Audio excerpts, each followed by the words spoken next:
희망의 복음 11번째 시간입니다. 상황은 직접 다루는 게 아니다라는 제목으로 하나님 말씀 증거하겠습니다. 예레미야 21장 22장에는 타락한 마지막 유다의 왕들이 어떻게 하나님 앞에서 잘못 행하고 이 나라가 멸망하게 되었는가, 그리고 어떻게 그 상황을 모면하려 하였는가, 그것을 보여주고 있습니다. 이전에 훌륭한 유다의 왕들이 하나님께서 위기를 주실 때 이 위기를 돌파하고 극복했던 경험이 있습니다. 그런데 오늘 마지막 이 왕이 시드기야인데, 시드기야가 똑같은 방법으로 이 상황을 극복하고자 하지만 전혀 효과가 나타나고 있지 않은 모습을 보여줍니다. 상황은 똑같았습니다. 그래서 똑같이 해결하려고 했습니다. 그런데 이번에는 효과가 나타나지 않았습니다.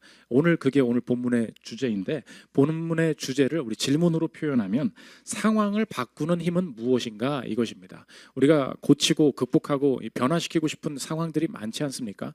이 상황 어떻게 바뀌냐는 거예요. 어떻게 극복할 수 있는가, 상황을 바꾸는 힘이 어디에 있는가를 오늘 본문이 보여주고 있습니다. 상황을 내 힘으로 돌파하면, 내 힘을 더 내면 주체적으로 바꾸어 나갈 수 있는 것인가, 아니면 이 상황이 움직여지는 다른 요소가 있는 것인가, 상황을 움직이는 힘이 무엇인가 살피는 시간 갖도록 하겠습니다. 세 가지로 나눠 살피겠습니다. 첫째로 살필 것은 상황의 종속성입니다.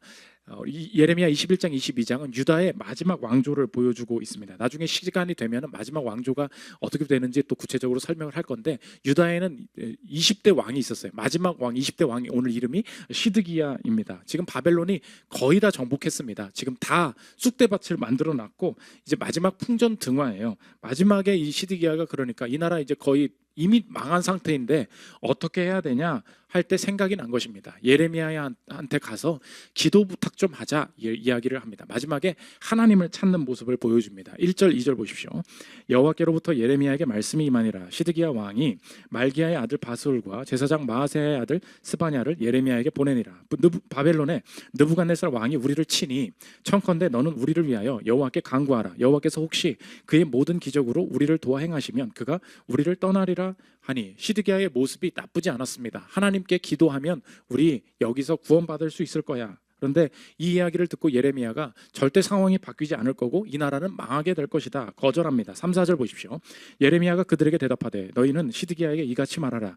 이스라엘의 하나님 여호와께서 이와 같이 말씀하시되 보라, 너희가 성 밖에서 바벨론의 왕과 또 너희를 애워싼 갈대아인과 싸우는 데 쓰는 너희 손의 무기를 내가 뒤로 돌릴 것이요 그것들을 이 성 가운데 모아 드리리라. 절대 이길 수 없을 것이다, 이 싸움에서 질 것이다 말씀하고 계시다는 것입니다. 지금 시드기야가 왜 이렇게 반응하고 있는가? 똑같은 위기가 예전에 있었는데, 예전에 내가 존경했던 왕이 똑같은 방식으로 위기를 모면하는 것을 봤기 때문에 지금 시드기야가 똑같이 행동하고 있다는 것입니다. 기억이 나십니까? 히스기야라는 왕이 있었습니다. 그런데 히스기야 왕이 있을 때 쳐들어온 제국은 아수르였습니다. 이 아수르를 어떻게 하지 고민할 때 이 히스기야가 아수르라는 제국을 놓고 기도 부탁을 했습니다. 그 선지자가 누구입니까? 이사야였죠. 그러니까 지금 구조가 평행인 거예요. 히스기야라는 왕이 있었습니다. 아수르가 쳐들어왔습니다. 이사야가 한테 기도 부탁을 했습니다. 그런데 이겼습니다. 그걸 알고 있는 거예요. 지금 평행이 보이시죠? 그럼 히스기야가 있었다, 아수르가 쳐들어왔다, 이사야한테 기도 부탁해서 이겼다. 지금은 뭐예요? 시드기야 왕이 있었다, 바벨론이 쳐들어왔다, 예레미야한테 기도 부탁하면 또 이길 것이다. 지금 이걸 알기 때문에 이렇게 행동하고 있다는 것입니다. 이사야의 기록인데 이사야 37장 5절 보십시오. 그리하여 히스기야 왕의 신하들이 이사야에게 나아가매 이사야가 그들에게 이르되 너희는 너희 주에게 이렇게 말하라. 여호와께서 이같이 말씀하시되 너희가 들은 바 아수르 왕의 종들이 나를 능욕한 말로 말미암아 두려워하지 말라. 이때 지금 하나님 말씀이 어떻습니까? 두려워하지 마라. 너희들 이기게 될 거다. 아수르를 향해서 구원을 얻게 되는 경험을 기도 부탁해서 됐다는 것입니다. 오늘 차이가 무엇입니까? 상황은 다 똑같았어요. 그런데 예레미야는 거절했고 시드기야는 멸망을 경험하게 됐습니다. 시드기야 안에 있었던 완전한 교만, 그리고 사람 안에 숨겨진 지긋지긋한 교만과 착각을 오늘 하나님이 산산조각 내는 모습을 본문을 통해서 보여주고 계시다는 것입니다. 시드기야가 생각한 것은 무엇입니까? 내 기도에 능력이 있다고 생각했습니다. 그래서 내가 기도를 하면 상황이 바뀌게 될 거다. 그러니까 누가 상황을 주체적으로 바꾸는 거예요? 내가 바꿀 수 있는 거예요. 기도는 참 좋은 것입니다. 그런데 이 기도 안에 숨겨진 교만, 기도 안에 숨겨진 착각이 무엇입니까? 내가 기도하면 상황이 바뀔 수 있다는 거예요. 누가 상황을 바꿉니까? 내가 바꾼다는 거예요. 우리 성경이 보여주는 것이 무엇입니까? 그렇지 않다는 거예요. 그 기도 자체에 상황을 바꾸는 능력이 있는 게 아니라는 것입니다. 그리스도인들이 삶을 다루는, 삶의 상황을 변화시키는, 어떻게 하면 이 삶의 변화를 이끌어낼 것인가, 그 실천적인 시각의 변화가 어떻게 변화되어야 되느냐 정리하면 제목과 같다는 것입니다. 상황은 직접 다루는 게 아니라는 거예요. 직접 상황을 바꿀 힘이 내게 있다고 생각하는 거, 이것이 성도들의 착각입니다. 그 자신감과 교만을 하나님이 다 깨신다는 거예요. 내 능력으로 된다, 심지어 내가 기도하면 된다, 이게 착각이라는 거예요. 아니, 얼마나 아름다운 일입니까? 위기 가운데 하나님 앞에 나온다, 이거 좋은 거 아닙니까? 거기 안에 이 빠져 있는 것이 무엇입니까? 실제로 상황을 변화시키는 것은 내가 직접 개입한다고 되는 게 아니라는 거예요.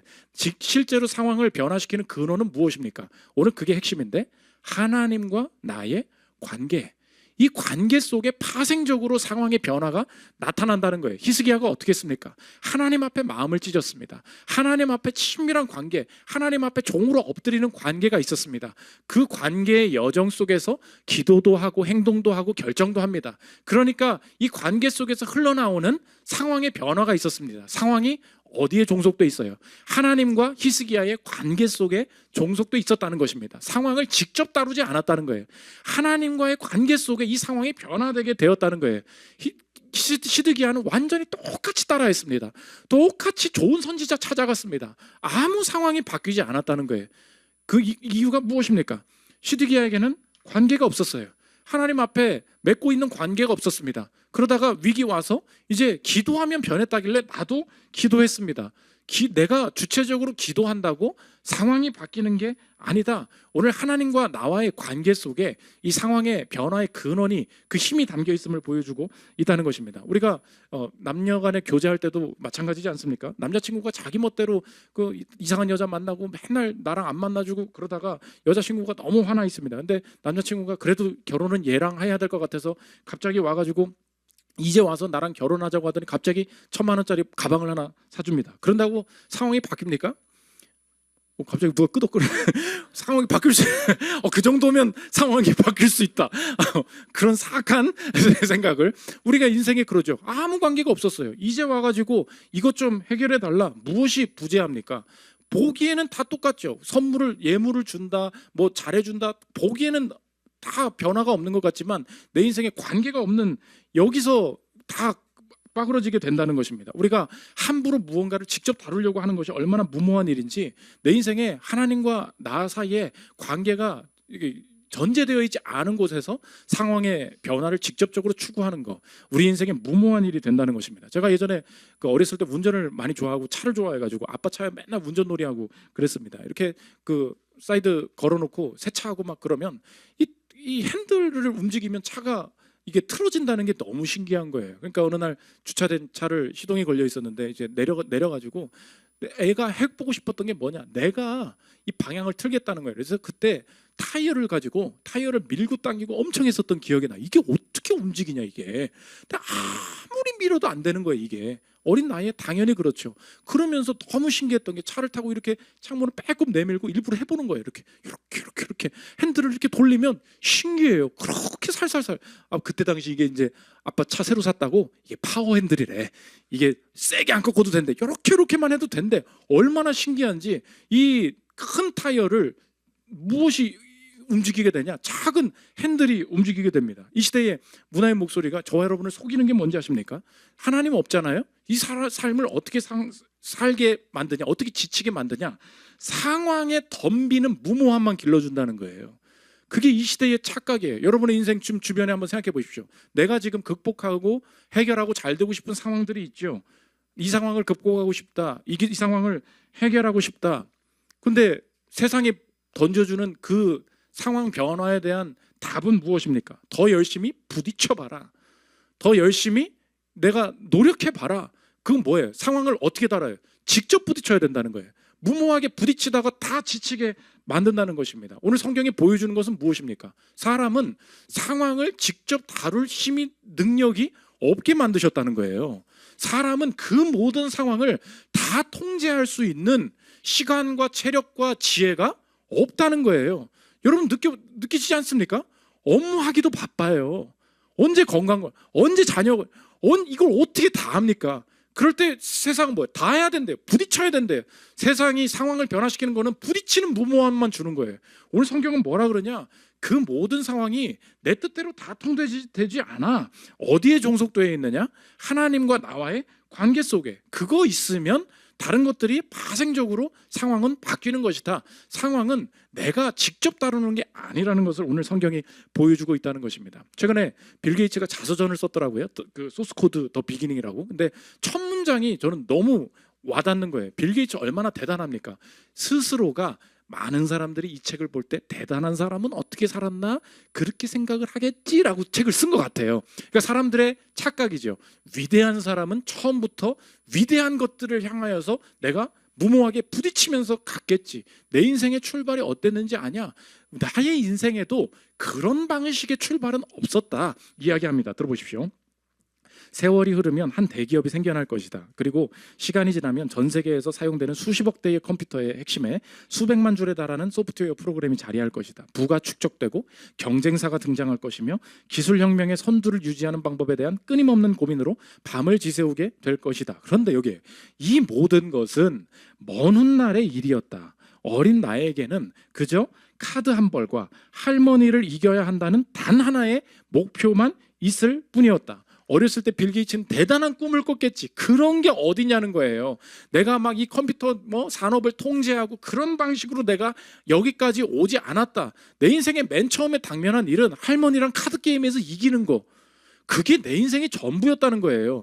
우리 인생의 착각이 그래요. 위대한 사람들을 보고 저 위대한 사람들은 저 위대한 것을 미리 목표를 잡고 저기에 부딪히면서 향해서 갔나 봐. 실제로 인생이 그렇게 벌어지지 않는다는 것입니다. 무식하게 상황을 그냥 대면하게만 만들어주는 거.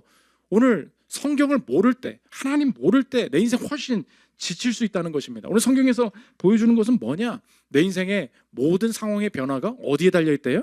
하나님과 나와의 관계 속에 파생되어서 움직이는 것이다. 우리 성경이 상황을 움직여야 되는 근원적인 관계를 드러내주고 있다는 것입니다. 그러므로 오늘 첫 번째 대지에서 여러분의 인생에 가볍게 적용할 수 있는 두 가지 적용의 포인트가 있을 것 같은데, 첫 번째로는 뭐냐?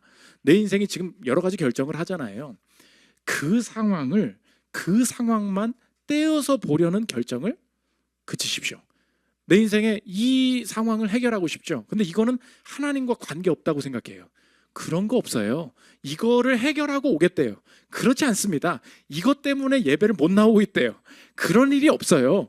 네 상황은 따로고 하나님 따로고 그 시각 하나님께서 버리게 하신다는 거예요. 내 인생에 이 상황을 하나님과 떼어서 움직여 보려는 노력. 하나님께서 이거 그만 그치고 이 상황이 오히려 언제 움직이냐? 이 사람이 언제 바뀌냐? 내가 하나님과의 관계에 집중할 때 오히려 이것이 파생적으로 바뀐다. 하나님이 이 힘 빼게 하시려고 이 상황 절대 고쳐지지 않는 상황으로 두실 때가 있다는 것입니다. 두 번째, 그 하나님과 나와의 관계가 인생의 핵심임을 알 때 오히려 자신감과 자유도 생기는 두 번째 적용이 뭐냐?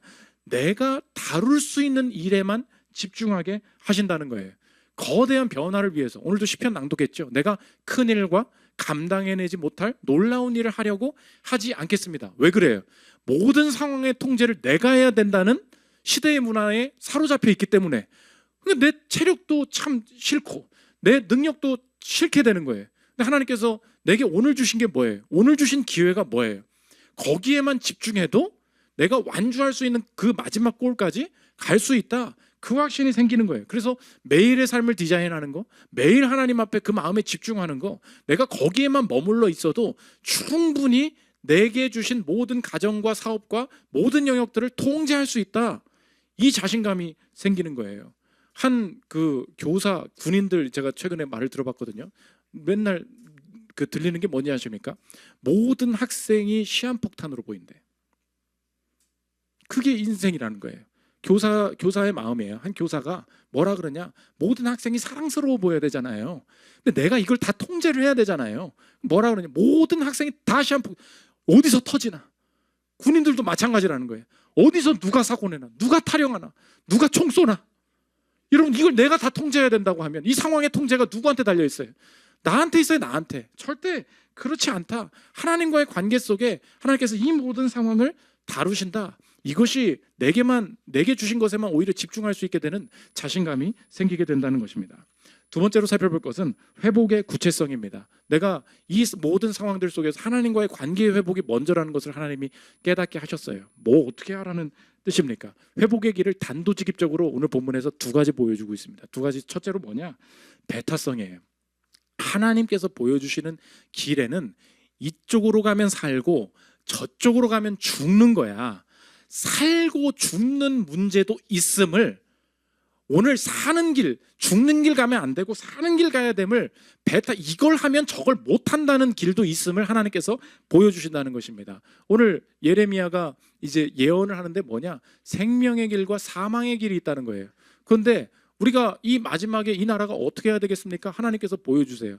다른 사람이 볼 때는 상황적이고 이걸 해도 되고 저걸 해도 되는 것 같아요. 그러나 하나님 앞에서 볼 때는 하나는 살고 하나는 죽는 길이라는 거예요. 바벨론에 끌려가라고. 끌려가면 살 거야. 근데 여기 남아서 예배드리겠다? 여기 남아서 버텨보겠다? 그러면 죽을 것이다 이야기하고 있다는 것입니다. 두 가지 그 길이 나뉘어지게 된다. 8절부터 보십시오. 여호와께서 말씀하시기를, 보라, 내가 너희 앞에 생명의 길과 사망의 길을 두어놓으라. 너는 이 백성에게 전하라 하셨느니라. 이 성읍에 사는 자, 그러니까 여기 남아있는 자는 칼과 기근과 전염병에 죽으려니와 너희를 에워싼 갈대아인에게 나가서 항복하는 자는 살 것이나 그의 목숨은 전리품같이 되리라. 여기까지. 오늘 성경에서 보여주는 것이 무엇입니까? 하나님께서 내 인생에 하나님과의 관계 속에 회복을 명하시고 회복의 자리로 이끌어 가실 때 내 인생에 어떤 결단이 있대요? 배타성이 있는 결단이 있다는 거예요. 배타성이 뭐예요? 이걸 하면 저거 못해요. 여기는 살고 여기는 죽어요. 이스라엘 백성들이 너무 당황한 거예요. 아니, 왜 하나님이 지금까지 그렇게 안 하셨잖아요. 여기 살라고 말씀하셨잖아요. 근데 어떻게, 바벨론이 누구입니까? 하나님 대적하는 자예요. 하나님 앞에 불순종하는 나라예요. 근데 어떻게 저기 끌려가면 우리 죽는 거 아닙니까? 맞아요. 상황적으로 보면 그게 맞아요. 근데 하나님의 인도하심 따라 보면은 여기 가면 살고 여기 가면 죽어. 이건 선택의 문제가 아니야. 살고 죽는 문제가 있어. 하나님께서 여러분의 인생을 이끌어 가실 때 살고 죽는 문제가 아닌 게 많이 있습니다. 편의점에 갔어요. 새콤달콤을 먹고 싶습니다. 뭐 먹을 거예요? 딸기 맛을 먹을 거예요? 포도 맛을 먹을 거예요? 그런 걸 기도하고 결정해야죠. 주여, 어떤 맛을 먹을지 주여 성령으로 내게 인도하시고 성령으로 내게 확신 주옵소서. 우리 그렇게 합니까? 주여, 오늘 딸기입니까? 포도입니까? 뭘 먹으면서. 그렇지 않아요. 주님이 물어보시면 대답하세요. 제발 아무거나 먹어라. 딸기를 먹든 포도를 먹든 네 인생 너는 다 이빨이 썩을 것이니라. 주님이 말씀을 하실 거란 말이에요. 그럴 땐 어떻게 하냐? 하나님께서 내게 주신 피조물 가운데 내가 누리고 내 주체적인 결정을 통하여서 하나님께서 그거를 누리기를, 즐기기를 원하시는 부분이 있어요. 아무거나 사 먹으십시오. 그런데 내 인생에 다 그런 줄 알아요. 다 선호인 줄 알아요. 다 내 맘대로 할 수 있는 줄 알아요. 오늘 하나님께서 뭘 보여주시냐? 인생의 어떤 순간에는 배타성이 있는 결정이 있다는 거예요. 배타성이 뭔데요? 이 결정하면 무조건 살고요. 이 결정하면 그냥 죽는다고. 근데 다른 사람들은 뭐라 그러냐? 이건 그냥 상황적이고 결정이고 선호하는 일이다, 이렇게 말한다는 거예요. 아니야. 하나님 앞에서는 살고 죽는 게 있어. 이스라엘 백성들이 당황했다는 거예요. 크리스토퍼 라이트라는 주석학자 이야기입니다. 들어보십시오. 대부분의 이스라엘 백성은 주님을 굳게 붙드는 길이 성에 남아있으면서 성전을 의지하는 것이라고 생각했을 터였다. 예레미야는 전혀 그렇지 않다고 말한다. 그것은 이제 칼과 기근의 전염병으로 죽는 확실한 길이다. 가장 안전한 길은 성을 떠나 바벨론에게 항복하는 것이다. 전쟁이 다가오는 시기에 정권이 가장 싫어하는 것은 백성들에게 항복하고 적과 화친하려면 촉구하는 목소리다. 전쟁이 일어날 때 그런 목소리는 반역죄로 무자비하게 제거될 수 있다. 따라서 이때부터 예레미야는 반역자로 밝혀진 사람에게 가할 수 있는 모든 고통을 당한다. 이때부터 예레미야는 민족의 반역자라고 어마어마하게 핍박을 받기 시작한 거예요. 그러니까 사람들은 뭐라 그래요? 이게 그렇게 할 수도 있는 거지, 우리가 남아있을 수도 있는 거지, 이건 전략적이고 외교적인 판단일 뿐이지, 이렇게 말한다는 거예요. 그런데 하나님과의 관계 속에서는 아닌 게 있다는 거예요. 하나님과의 관계 속에서는 내 인생에 이걸 결정하면 살고 이걸 결정하면 죽는, 결단해야 되는 순간이 분명히 있다. 오늘 성경이 그걸 보여주고 있다는 것입니다. 제 인생을 생각해서 한번 생각해 보십시오. 목사가 될 수도 있고 그렇지 않은 사회적인 일을 할 수도 있죠. 남들이 볼 때는 이거 어떻습니까? 개인의 선호예요. 개인의 진로의 결정이에요. 나쁜 일, 옳은 일이 아니라고. 그런데 하나님과의 관계 속에서는 이걸 결정하면 살고 이렇게 결정하지 않으면 죽는 길이 있다고. 인생에 하나님께서 내 인생을 회복의 길로, 생명의 길로 이끌게 하실 때 내 인생에 이끌어 가시는 결단의 내용이 뭐예요? 배타적인 결단을 마주하게 하신다고. 이건 지금 새콤달콤 고르는 문제가 아니라는 거예요. 예배드리고 헌신하고 내가 무언가 기도회에 나오고 결정하는 문제도 마찬가지입니다. 어떤 사람들은 그래요. 예배 나오는 거 안 나오는 거 그거 개인의 선호죠. 오늘 피곤해서 못 나왔나 봐. 그런데 하나님께서 개인적으로 주시는 확신은 달라요. 하나님과의 관계 속에서 내가 느껴지고 깨닫게 되는 게 있어요. 나는 이 예배 나가면 오늘 살고요, 이 예배 안 나오면 오늘 죽어요. 살고 죽는 문제가 있다고. 남들이 금요기도회에 나옵니다. 기도하러 갔나 보지 오늘 피곤해서 기도회 안 나왔대. 그럴 수 있어요. 남들이 볼 때는 그럴 문제입니다. 그런데 본인은 알아요. 이 상황을 두고 오늘 내가 이 자리에 나와서 기도하기를 하나님께서 원하신다는 거. 내가 오늘 이 기도회에 나와서 기도하면 살고 이 기도회 자리를 떠나면 죽는다는 거. 하나님께서 배타적으로 결단하게 하시는 문제가 있다고. 제가 그래서 함부로 결정하는 사람들 되게 우스워요. 헌신의 자리가 있습니다. 하나님께서 부르신 자리가 있어요. 그런데 이거 내가 그냥 좀 쉬겠대요. 내가 그만하겠대요. 그럴 때 느껴지는 게 뭐냐? 이걸 내가 붙들고 있으면 살고요, 이거 내가 떠나면 죽는 길이 있다고. 하나님께서 내게만 주시는 배타적인 결단들이 있습니다. 인생은 선호만 되는 게 아니에요. 이게 좋아요? 내가 지금 피곤해서요? 아닙니다. 하나님이 여러분의 인생을 이끄실 때 생명의 결단, 배타적인 결단을 하게 하실 때가 있어요. 이 교회로 가라. 이 자리에 남아 있어라. 아니 이 회사가 너 지금 미치겠는데 왜 여기 남아 있으라고. 하나님이 바벨론 같은 회사를 주실 때가 있어요. 가면 아주 그냥 다 썩었어. 나 빼곤 다 썩은 것 같아. 진짜 그럴 때가 있다니까요. 근데 하나님께서 어떤 여정 가운데 그걸 허용하실 때가 있어요. 남들은 다 말합니다. 왜 거기 남아 있냐고, 왜 거기서 일하냐고, 왜 글로 가려고 그러냐고. 근데 이상해요. 하나님께서 결단하게 하시는 여정 속에선 내가 하나님만 붙들고 여기서 생명의 길, 사망의 길이 있고 여기서 결단함을 통해서 하나님께서 내 길을 여실 거야. 그 하나님께서 깨닫게 하실 때 거기에 반응하는 거. 하나님께서 나를 회복의 과정으로 이끄시기 위해서 나를 주의 자녀로 삼으시는 굉장히 중요한 시험이 된다. 오늘 생명의 길과 사망의 길이 삶에 있음을 명심하십시오. 거기서 결단할 줄 알아야 돼요. 거기서 이거는 버려야 되는 거구나, 이 길만 가야 되는 거구나. 하나님께서 그 확신 가운데 거하게 하신다는 것입니다. 두 번째, 배타성이 있다 그랬죠. 또 하나의 결정이 뭐냐? 하나님이 우리 회복시키기 위해서 관계성을 깨닫게 하신다는. 관계성이 뭐냐? 이 왕들이 도대체 뭘 잘못했냐는 거예요. 기도까지 하러 갔는데도 왜 이 나라가 망하냐? 이 왕으로서의 책임, 내가 하나님 앞에 왜 이 자리에 세워두셨는가, 내가 맺는 관계 속에서 내가 책임을 다하는 것들을 하지 않았다. 오늘 성경의 중요한 개념인데 정의와 공의를 행하지 않았다. 오늘 이 개념을 보여주고 있습니다. 22장 1절 보십시오. 여호와께서 이와 같이 말씀하시되 너는 유다 왕의 집에 내려가서 거기에서 이 말을 선언하여 이르기를 다윗의 왕위에 앉은 유다 왕이, 왕들한테 지금 경고하는 거예요. 너와 내 신하와 이 문들로 들어오는 내 백성은 여호와의 말씀을 들을지니라. 여호와께서 이와 같이 말씀하시되 너희가, 여기죠, 정의와 공의를 행하여 탈취당한 자를 압박하는 자에서 손에서 건지고 이방인과 고아와 과부를 압제하거나 학대하지 말며 이곳에서 무죄한 피를 흘리지 말라. 우리 3절 한번 계속 띄워주십시오. 정의와 공의를 행한다. 이게 정의와 공의가 도대체 뭐냐? 한글의 번역이 너무 섞여 있어서 우리가 할 수가 없어요. 원래 히브리어는 두 단어입니다. 미슈파트가 있고요, ጼ데크가 있어요. 미슈파트, ጼ데크. 이걸 그러면은 공통적으로 번역을 해야 되는데 미슈파트도 정의였다고, ጼ데크도 정의였다가, 미슈파트도 의였다가, ጼ데크도 의였다가. 그러니까 이 두 단어는 분명히 차이가 있는데 어딜 가면 정의, 어딜 가면 공의, 정의 공의 정의 공의 하니까 두 개 뭐냐, 이게 이제 우리가 이해가 안 되는 거예요. 오늘 다른 본문에도 많이 있으니까 다시 할 거지만 오늘 이 개념을 잡고 간다라고 생각하면 미슈파트는 뭐냐? 이거는 법적, 사법적 정의를 말해요. 그러니까 내 인생에 가는 곳에 규칙, 헌법, 제도, 이 법정적인 공의가 이루어져야 된다. 그러니까 내가 어딜 갔는데 우리 지금 맥체인 성경 읽기도 하지 않습니까? 출애굽기 보면 가난한 자라고 해서 송사해서 두둔하지 말아라. 가난한 자라고 해서 다 봐주고 그런 거 아니다. 언제나 제도와 원칙 속에 명확하게 실행되는 거. 내가 가는 곳에, 그리스도인들이 가는 곳에는 명확한 원칙에 따른 집행과 원칙에 따른 이 처벌이 있어야 된다. 시스템적으로 차별받는 자, 시스템적으로 악하게 이 피해받는 자가 있어서는 안 된다. 그거 하고 있느냐? 이 왕들이 그거 안 했다는 거예요. 그런데 ጼ데크가 하나 더 있어요. ጼ데크는 뭐냐? 미슈파트는 뭐라 그래요? 제도적인 거라 했어요. 법정적인 정의라고 했어요. 그런데 ጼ데크는 말 그대로 의예요. 의가 뭐냐? 올바른 관계, 이런 뜻이에요. 올바른 관계. 올바른 관계는 하나님과 사람과 내 윗사람과 내 신입사원과 맺는 개인적인 관계 속에서 하나님께서 원하시는 일, 이걸 실행해야 된다는 거예요. 그러니까 이제 이해가 되죠. 여러분이 회사에서 사규를 하나도 어기지 않고 살 수 있습니다. 맞죠? 그런데 우린 잘 알고 있어요. 사규를 하나도 어기지 않고 그 과장님 담가버릴 수 있죠. 우린 그런 방법들이 많이 있다는 걸 알 수 있습니다.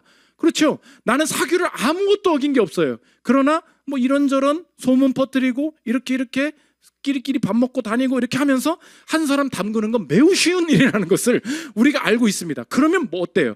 우리가 미슈파트, 내가 회사에서 하지 말아야 될 이런 거 안 하고 있습니다. 내가 이거 다 마땅히 하고 있죠.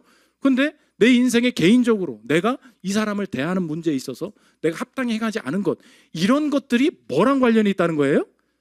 이 나라의 회복과 관련이 있다는 거예요. 지금 기도를 열심히 했다는 거예요. 왜 하나님 이 나라를 살려주십시오, 이 유다가 망하지 않게 해주십시오 기도했는데 안 들어줬어요. 하나님 뭐라 그래요? 정의와 공의를 행하지 않았다. 그러면 이 상황의 회복이 뭐와 관련이 있다는 거예요? 내가 지금 맡은 포지션에서 관계성, 내가 여기서 무엇을 하기를 원하십니까? 내가 하나님 앞에 잘못된 행동들, 하나님께서 원치 않으시는 것, 또 원하시는데 하지 않고 있는 것들에 대한 책임을 다할 때 뭐가 바뀐다는 거예요? 상황이 바뀐다는 거예요. 오늘도 한번 생각해 보십시오. 내가 누군가를 너무 미워하고 있지 않습니까? 내가 누군가를 너무 그냥 무시하고 있지 않습니까? 내가 아내와 남편으로서 내가 마땅히 해야 될 일들을 내가 내 스타일대로 하겠다는데 내가 내가 내 마음대로 살고 있지 않습니까? 오늘 그 18대 왕이었던 여호와김 왕을 지적하면서 네 나라가 왜 망했는지 아냐? 뭐와 망한 게 관련되어 있는지 보여주고 있는데 백향목 갖다가 자기 집 세우려고 했다는 것입니다. 22장 13절 보십시오. 불의로 그 집을 세우며 부정하게 그 다락방을 지으며 자기의 이웃을 고용하고 그의 품삯을 주지 아니하는 자에게 화 있을진저 그가 이르기를 내가 나를 위하여 큰 집과 넓은 다락방을 지으리라 하고 자기를 위하여 창문을 만들고 그것에 백향목으로 입히고 붉은 빛으로 칠하도다. 내가 백향목을 많이 사용하여 왕이 될 수 있겠느냐? 내 아버지가 먹거나 마시지 아니하였으며 정의와 공의를 행하지 아니하였느냐? 그때에 그가 형통하였었느니라. 아버지가 요시아거든요. 요시아 왕이 정의와 공의를 행해서 형통했지 네가 언제 백향목 짓는다고 왕이 될 수 있겠니? 지금 말씀하시는 거예요. 22장 16절 보십시오. 요시아가 왜 형통했냐? 그는 가난한 자와 궁핍한 자를 변호하고 형통하였나니 이것이 나를 알미 아니냐? 여호와의 말씀이니라. 내 지금 진로와 내 사업과 내 미래가 뭐가 연결돼 있대요? 가난한 자와 궁핍한 자를 변호하는 거, 그것 때문에 형통하게 된다. 그럼 여러분의 인생의 적용입니다. 나만 잘 되는 것은 신앙의 목표가 될 수 없다는 거예요. 교회 떠나는 분들 만나보잖아요.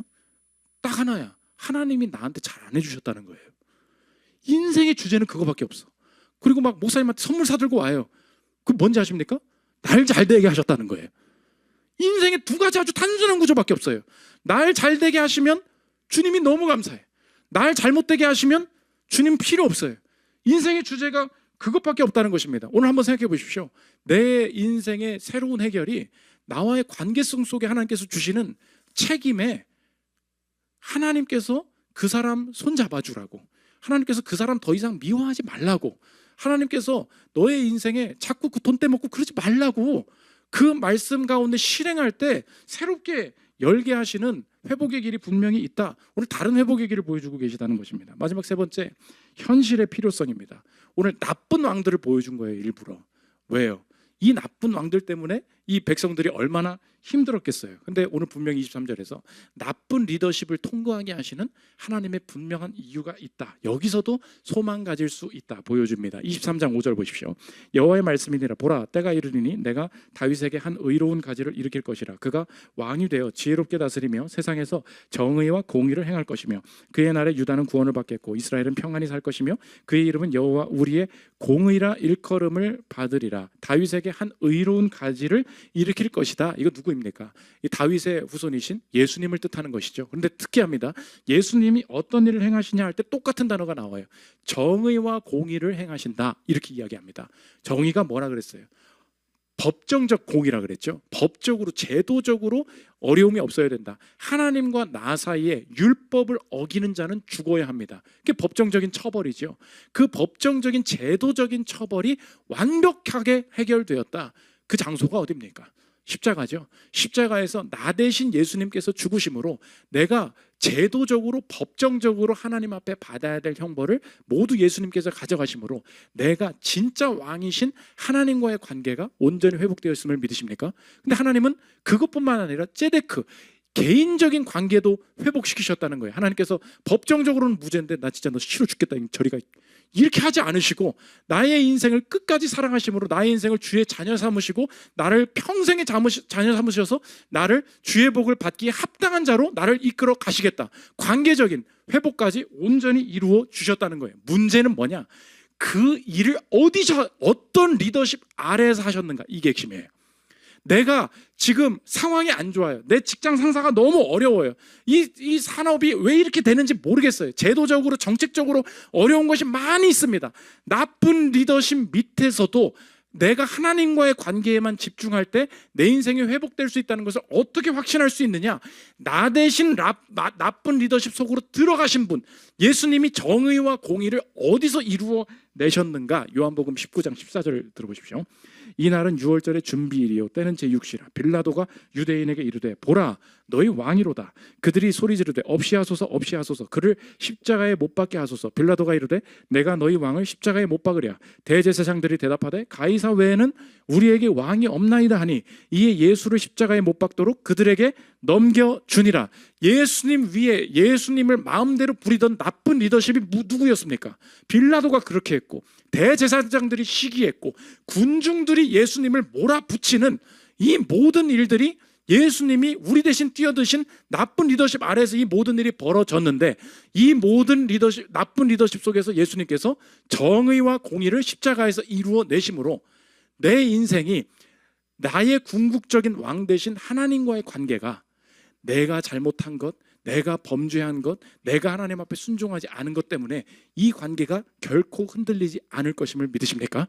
그걸 믿을 때 오늘 나쁜 리더십 속에 있는 내 인생을 감당해내는 내 인생의 태도도 달라지는 거예요. 아, 주님, 지금까지는 상황이 어려우면 내가 고쳐보려고 했습니다. 저 부장 어떻게 하면 내보내나. 내가 진짜 저거 내가 몰래 담가버리는 게 낫겠다. 저거 내가 내 방식대로 힘써서 이 타이어의 방향을 바꾸어 보려고 해결하려고 했는데 하나님 역부족입니다. 그러나 내가 오늘 이 말씀 가운데 소망 가질 수 있겠습니다. 상황을 바꾸는 것은 내가 주도적으로 할 수 있는 것이 아니군요. 하나님께서 내게 맡기신 것, 하나님과 나와의 관계뿐입니다. 오늘도 주님께서 예수 그리스도로 말미암아 하나님과 나와의 관계가 절대 흔들리지 않음을 내가 이미 믿게 되었으니 그 안에서 내게 주신 상황들 직접적으로 바꾸려고 하지 않고 하나님과의 관계에 집중하며 하나님께서 생명과 사망의 길 주실 때 언제나 생명의 길 택하고 내 인생에 내가 이 상황을 직접적으로 변화시키는 것이 아니라 주님, 여기에서 내게 원하시는 정의와 공의는 무엇입니까? 내가 특정한 사람에게 어떻게 바꾸어 대하기를 원하십니까? 어떤 제도에 순종하기를 원하십니까? 주의 순종에 집중할 때에 분명한 내 삶의 승리와 회복이 따라오리라. 이것이 그리스도인들이 가질 수 있는 상황을 변화시키는 확신이 된다는 것입니다. 저 여러분, 무모하게 상황에 직접 들어가서 이 상황을 바꿔봐라, 그 힘을 길러봐라라는 단편적인 시대의 시각에 속지 않고 이 모든 상황은 하나님과의 관계 속에 파생적으로 변화되어가는 상황이라는 것을 확신하고 하나님과의 관계 속에 승리를 경험하는 저와 여러분들 되시기를 기도합니다. 우리 찬양하고 기도하는 시간 갖도록 하겠습니다.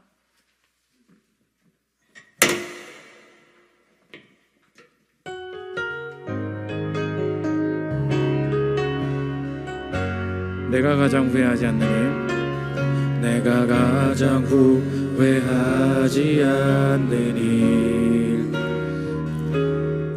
예수를 따르는 일, 내 금을 사랑들 뒤로 하고 나를 부르신 주님과 동행하느니 나의 평생에 소원하느니 예수를 닮아가느니 굳은 마음 제하시고 사랑을 가르치신 나의 예수님을 사랑하느니 날 부르심에 감사 날 놓지 않으심 감사 하늘 보좌 버리고 날 사랑하심에 감사 나의 모든 삶을 남은 모든 인생을 예수님과 함께 걷겠습니다. 한 번 더 날 부르심에 감사 날 부르심에 감사 날 놓지 않으심 감사 하늘 보좌 버리고 날 사랑하심에 감사 나의 모든 삶을 남은 모든 인생을 예수님과 함께 걷겠습니다. 우리 주간 공동체 기도 읽고 기도하는 시간 갖도록 하겠습니다. 주보와 PPT에 나와 있습니다. 설교 요약입니다. 우리 한 주간의 기도 제목으로 삼았으면 좋겠습니다. 함께 읽겠습니다. 시작. 상황을 바꿀 수 있는 힘이 내게 있다고 생각하는 교만을 깨뜨려 주소서. 남이 했던 기도를 따라한다고 상황을 바꿀 수 없습니다. 상황을 직접 다루지 않고 언제나 하나님 앞에 나를 먼저 다루게 하소서. 거대한 목표를 직접 추구하기 전에 오늘 내게 허락하신 기회에 집중하게 하소서. 삶에는 배타적인 결정도 있음을 명심하게 하소서. 선호의 문제가 아니라 생명의 문제를 두고 살아왔던 관성에 젖어 장난치지 않게 하소서. 바벨론에 항복하는 것이 사는 길입니다. 나에게만 주시는 생명의 길을 분별하고 결단하게 하소서. 나의 유익이 곧 신앙의 목표가 되어버린 나를 용서해 주소서. 정의와 공의를 추구하면 상황의 해결도 따라올 줄 믿습니다. 십자가에서 나의 죄를 해결하시며 나와의 관계도 회복하신 그분을 따라 나도 순종함으로 내 주변에 정의와 공의가 흐르게 하소서. 기도 제목 놓고 기도하는 시간 갖도록 하겠습니다. 기도하겠습니다. 하나님 아버지, 우리의 인생의 상황들을 직접 다루려고 하는 모든 하나님 세상적인 사고방식을 버리게 하여 주시고 주신 상황들 하나님과의 관계에 집중할 때 파생적으로 변화되어 감을 알게 하여 주시옵소서.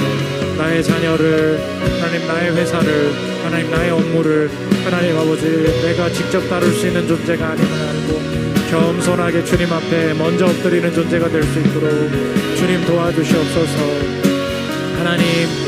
하나님 안에서 사는 길과 죽는 길이 있음을 알게 하여 주시고 하나님, 인생의 모든 결정들을 선호에 따라 하는 것이 아니라 하나님께서 분명히 명하시고 여기를 가면 살고 여기를 가면 죽는 하나님 분명한 방향성 가운데 결단하고 순종하여 사는 길이 열리게 되는 것을 경험할 수 있도록 주님 도와주시옵소서. 세상 사람들은 다 선호라고 아무렇게나 할 수 있는 것이라고 이야기하지만 나에게 분명히 결단해야 될 순간이 있음을 알고 이사해야 될 때, 또 학원을 정해야 될 때, 하나님 아버지 내 삶에 하나님 중요한 진로를 잡아야 될 때 배타적인 결정 가운데 사는 길 결정할 수 있도록 주님 도와주시옵소서. 하나님, 나의 유익이 곧 신앙의 목표가 되지 않게 하여 주시고 정의와 공의를 행하며 내가 가는 곳마다 하나님 아버지 주님께서 원하시는 뜻들이 펼쳐지게 하여 주시옵소서. 날 부르심에 감사 날 놓지 않으심 감사 하늘 보좌 버리고 날 사랑하심에 감사 나의 모든 삶을 나의 모든 인생을 예수님과 함께 걷겠습니다. 제가 기도하겠습니다. 하나님, 상황을 직접 다룰 수 있다는 무모함이 이 시간 깨어지게 하여 주옵소서. 우리는 상황을 직접 변화시킬 수 있는 존재가 아닙니다. 오늘도 기도한다고 바뀌는 것이 아닙니다. 하나님과의 친밀한 관계를 먼저 고민하며 그와의 친밀함 속에 상황이 파생적으로 변화되어 가는 경험을 할 수 있도록 주님, 나의 인생을 인도하여 주시옵소서. 살고 죽는 길이 있습니다. 장난치지 않고 내 선호에 따라 모든 것을 마음대로 할 수 있다는 착각에서 벗어나게 하여 주옵소서. 주님이 이 예배 나가면 산다고 하실 때, 주님이 이곳으로 이사하고 이곳으로 이직하고 이 결정 내리라고 강한 마음 주실 때, 하나님, 다른 사람들은 상황이 상황적인 것일 뿐이고 선호일 뿐이라고 이야기하지만 담대히 사는 결정하여 생명을 경험할 수 있도록 주님 도와주시옵소서. 하나님, 내가 잘 된다고 신앙생활 잘 되는 것이 아닙니다. 정의와 공의를 다 잃어버린 내 인생, 주님, 오늘 내가 하나님께서 원하시는 관계 속에서의 뜻을 행함으로 하나님, 내 상황도 회복되고 변화되는 것을 경험하게 하여 주옵소서. 어려운 사람 외면치 않게 하여 주시고 마음의 미움과 악독함 버리고 관계 속에 책임 다하여 생명 경험케 하여 주옵소서. 감사드리며 예수 그리스도의 이름으로 기도합니다. 아멘.